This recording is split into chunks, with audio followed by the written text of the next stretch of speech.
In this video, I'm going to show you two additional options that you can add to your Google Meets. So the first thing I'm going to show you is how to use the built-in grid or tile layout. So I'm currently in a call.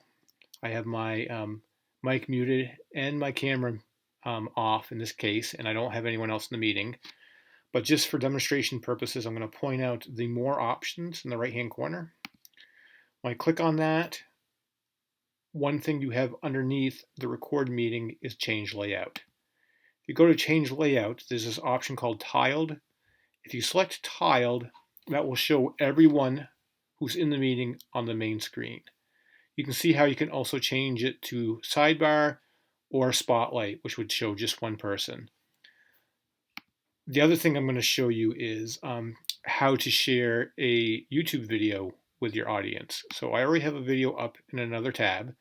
That's the first step. Second step is you need to be in Chrome. This only works in the Chrome browser. So when you have your video up in another tab, and you could have several tabs and queue them up if you wanted to, when you're in your Meet, if you go to Present Now, instead of selecting your entire screen or a window, select a Chrome tab. So under Present Now, when I select a Chrome tab, it gives me this window asking which tab I want to share.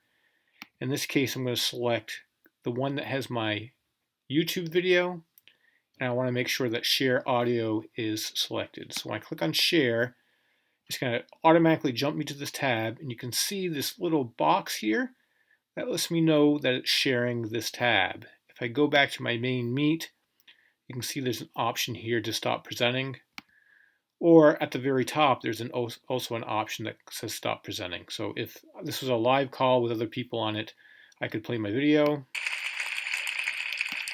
and people would be able to see that same video. So hopefully those two little extra options that were recently added to Google Meet will be helpful to folks.